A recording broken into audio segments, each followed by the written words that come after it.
For most of 2025, one story and one story alone dominated the cultural and political discourse in America: the Epstein files. This phenomenon was remarkable, all the more so for President Trump's response.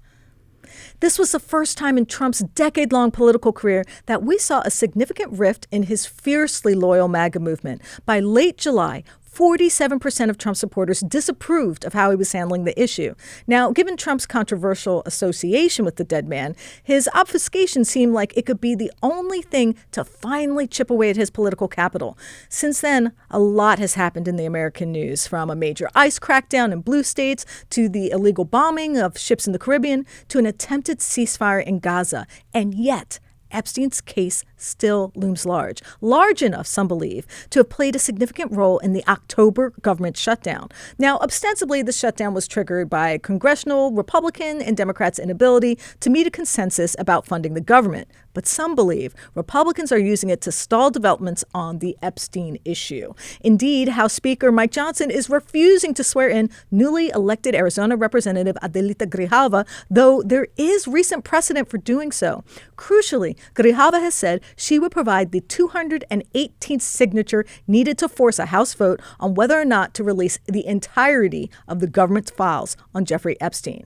But if the Epstein files are really playing a role, large or small, in the entire shutdown of the federal government, it's worth asking how and why. Because if that's the case, then it fits a familiar pattern. Those in power bending over backwards to protect a wealthy serial sex criminal and his elite circle of powerful conspirators. And that can tell us something much bigger about how justice works, or more accurately, doesn't work in America. Because despite the truly shocking magnitude of his crimes, what if Epstein isn't that much of an outlier? What if he's just the most potent example of something deeply sinister, yet totally normal, about how billionaires are allowed to behave in America? Let's find out in this video. Are billionaires above the law? The biggest question that invariably comes up about Jeffrey Epstein is this: how was he able to abuse over 1,000 victims, by the Justice Department's own estimations, over the course of several decades? The short, obvious answer is he was rich. As harrowingly documented in Virginia Giuffre's new posthumous memoir, Nobody's Girl, Epstein's immense fortune and extensive network of prominent allies were key to his ability to prey on young, underage girls like her. When she met Epstein's criminal collaborator, Ghislaine Maxwell, as a teenage employee at the Mar-a-Lago spa, Giuffre harbored dreams of becoming a professional masseuse. Maxwell immediately promised that if the young girl impressed her friend, he would pay for her entire masseuse training, no small boon for someone likely earning minimum wage. Giuffre describes how intimidating it was even being inside a mansion as opulent as Epstein's, and how desperate she was to conceal her working-class background the first time she visited. As her first interview with Epstein went from unprofessional to invasive to an all-out assault, Giuffre blamed her own lack of experience for her discomfort. She blamed herself. From there, Epstein convinced Giuffre to quit her job and offered her $2,500 to pay for her apartment. This generosity was darker than it even sounds at first. Epstein also showed her a grainy photo of her brother and said, "We know where your brother goes to school. You must never tell a soul what goes on in this house." He added that he owned the Palm Beach police force, implying he could hurt her family with impunity. Giuffre continued acquiescing to his increasingly horrific demands, culminating in being regularly, often violently, sex trafficked to world leaders. She feared she would die a sex slave. In her book, Giuffre notes that this was a pattern of Epstein's, identifying young women who had dreams bigger than their pocketbooks and promising to fulfill them either through paying for their schooling or introducing them to important people in their chosen field. Epstein's network of famous and powerful people was mutually enforced by his immense wealth, and the nexus of the two enabled his criminal enterprise. Epstein apparently built his fortune offering tax advice to the likes of Leslie H. Wexner. His resulting wealth made him one of J.P. Morgan's most valuable clients. He was also the kind of guy who, quote, drops 50 names in an hour-long conversation, according to one J.P. Morgan exec. This was seen as an asset. Epstein proved himself even more valuable when he started introducing the bank to influential potential clients, including Microsoft's Bill Gates and Google founder Sergey Brin. This meant the bank didn't bat an eye when he withdrew more than $1.7 million in cash in 2004 and 2005, most of which he spent procuring women and girls, despite such an amount being far more than enough to warrant filing suspicious activity reports with the U.S. Department of the Treasury. Over the years, J.P. Morgan opened 134 accounts for Epstein, supporting everything from companies that handled his private islands, where many of his sex crimes took place, to providing financial backing for French modeling scout and fellow sex criminal Jean-Luc Brunel's modeling agency.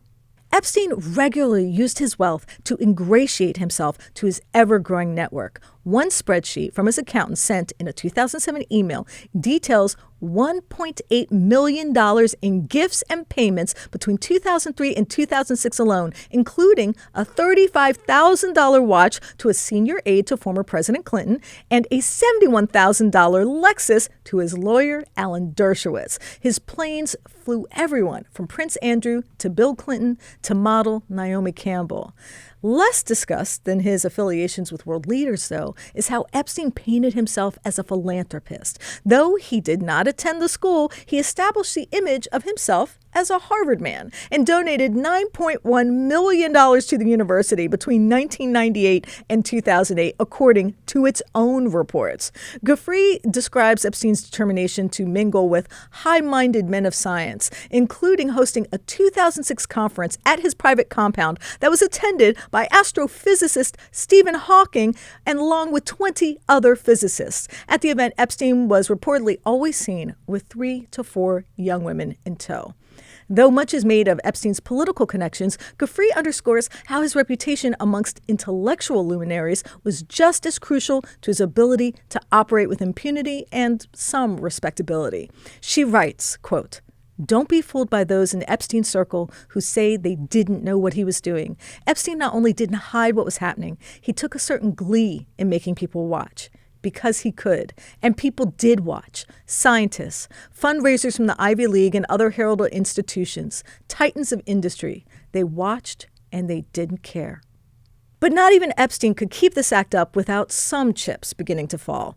Back in March of 2005, a woman alerted authorities that her 14-year-old stepdaughter had been sexually assaulted by a wealthy man in West Palm Beach. At the time, the world would later learn, Epstein had been systematically preying on girls as young as 11 for years.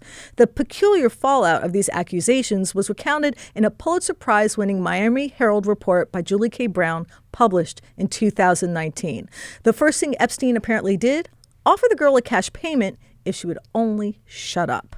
She was apparently told that, quote, "those who help Epstein will be compensated and those who hurt him will be dealt with."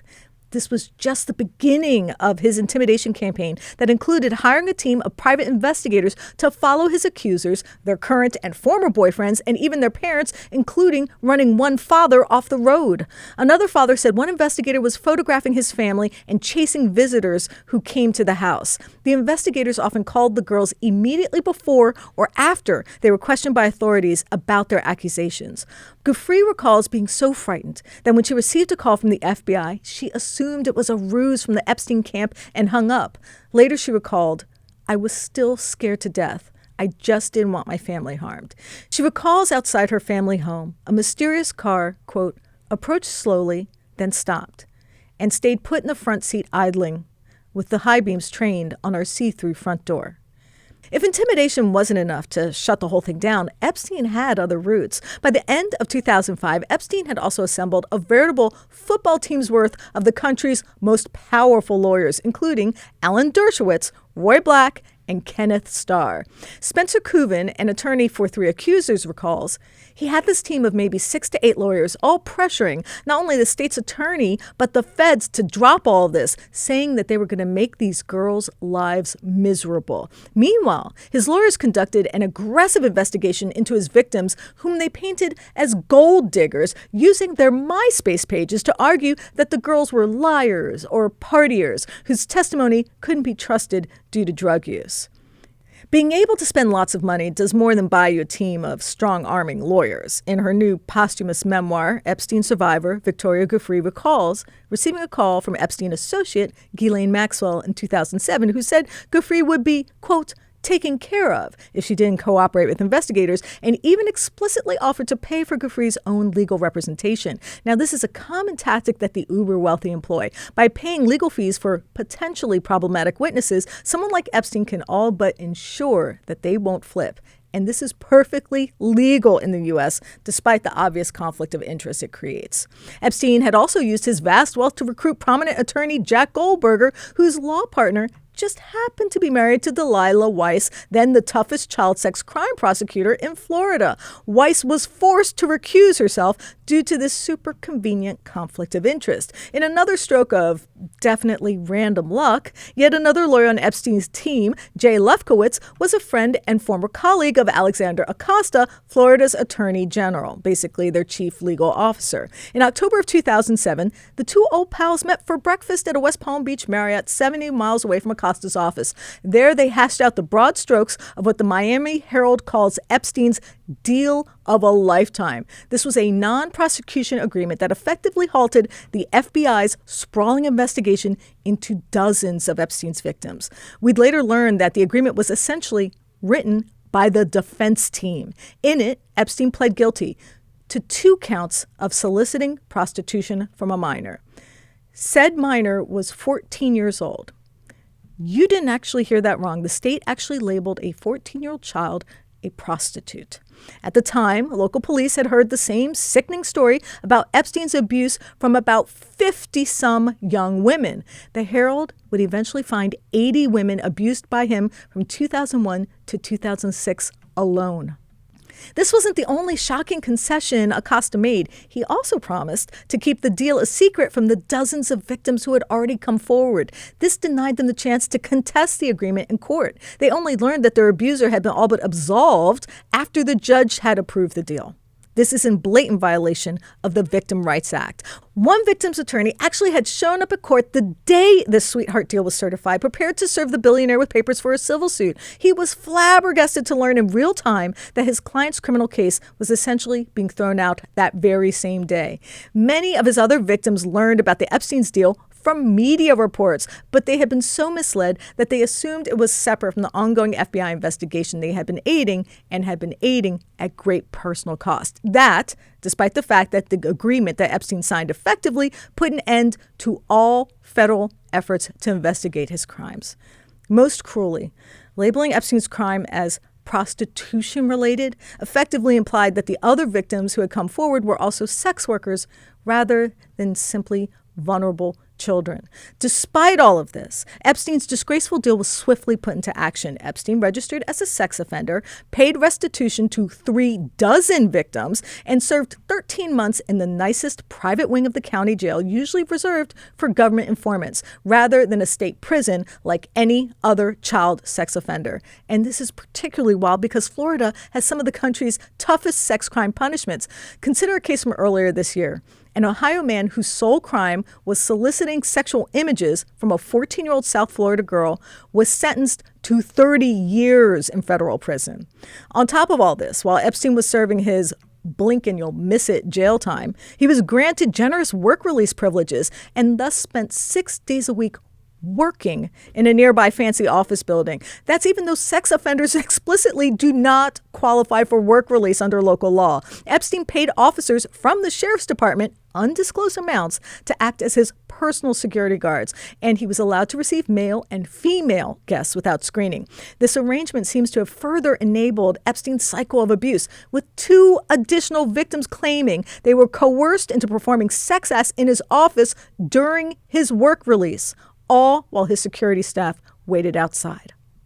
After he was released on probation, Epstein was permitted to travel by private jet, traipsing from Florida to New York to his private island in the Caribbean, where he is known to have regularly abused minors.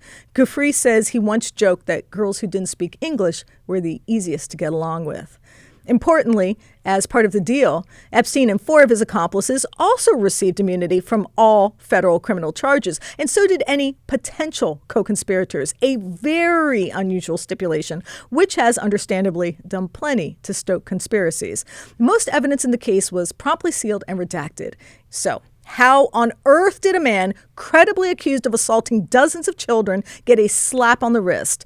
One internal email shows a prosecutor worried that the officer was simply intimidated by Epstein's lawyers. An attorney for 3 of the victims agreed, saying prosecutors weren't up for the fight. They were afraid. This speaks to the way prosecutors are allowed to exercise enormous discretion when it comes to seeking and setting punishments. Years of research shows how subconscious bias inevitably plays a role in their choices, with factors like class and race influencing the outcome. But sometimes their choices aren't subconscious at all. Consider stockbroker Deborah Kelly, who pled guilty in 2017 for bribing a New York official with $100,000 worth of gifts, including sex, drugs, trips, and concert tickets. Facing up to 5 years in prison, Kelly was instead sentenced to home confinement and probation. Why? The judge said she seemed like a good person.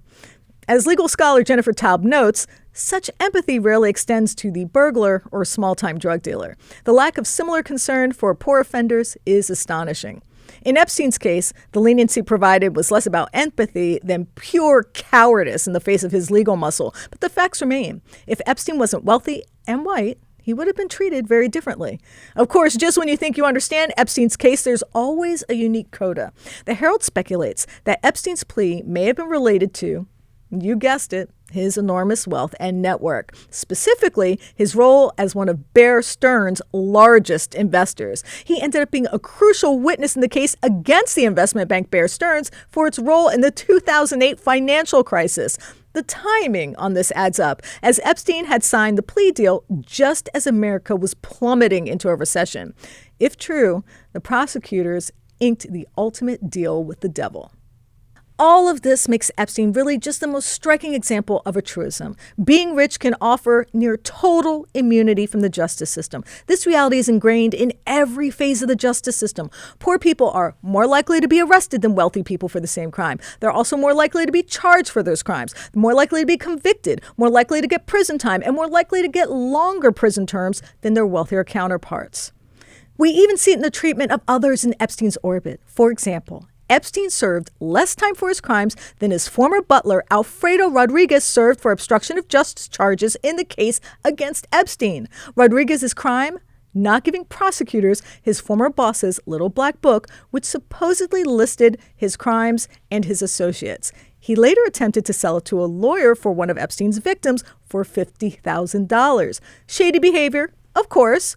As bad as serially trafficking underage girls? Not hardly.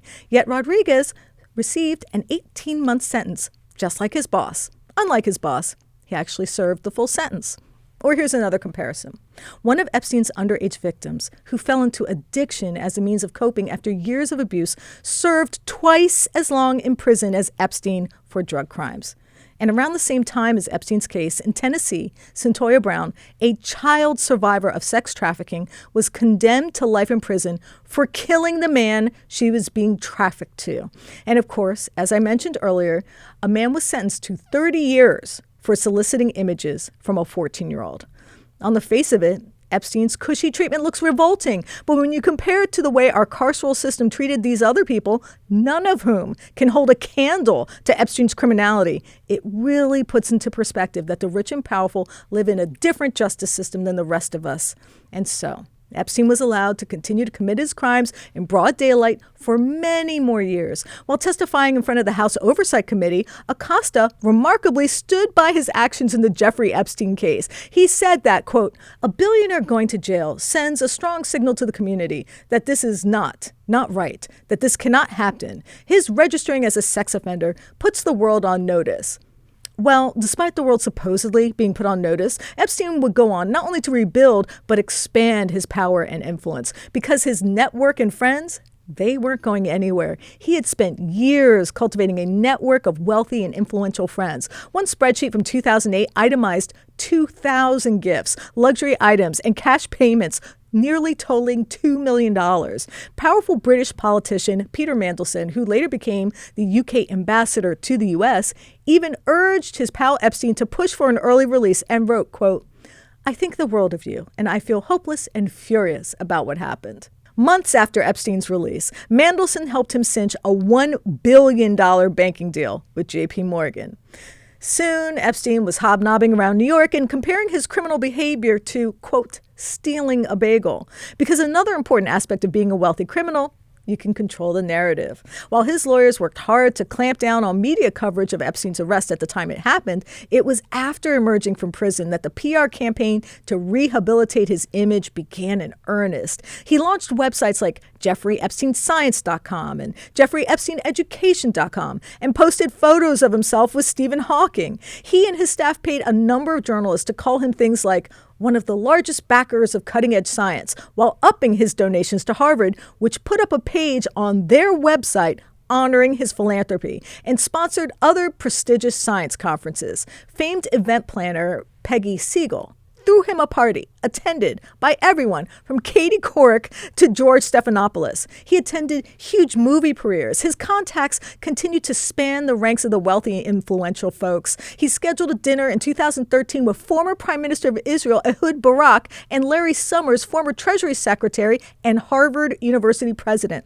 Tech billionaire Elon Musk was scheduled to visit Epstein's island in 2014, while Peter Thiel met with him in 2017, and Steve Bannon had meetings with him in 2019. Now, Epstein's reputation management also included intimidation when necessary. Sex and the City writer Candace Bushnell tried to interview Epstein about the sexual predator rumors, but was thrown out of his townhouse and threatened until she dropped the story. As Palm Beach Police Chief Michael Ryder notes, journalists, quote, start working on the Epstein story only to end up being transferred to the paper's real estate department.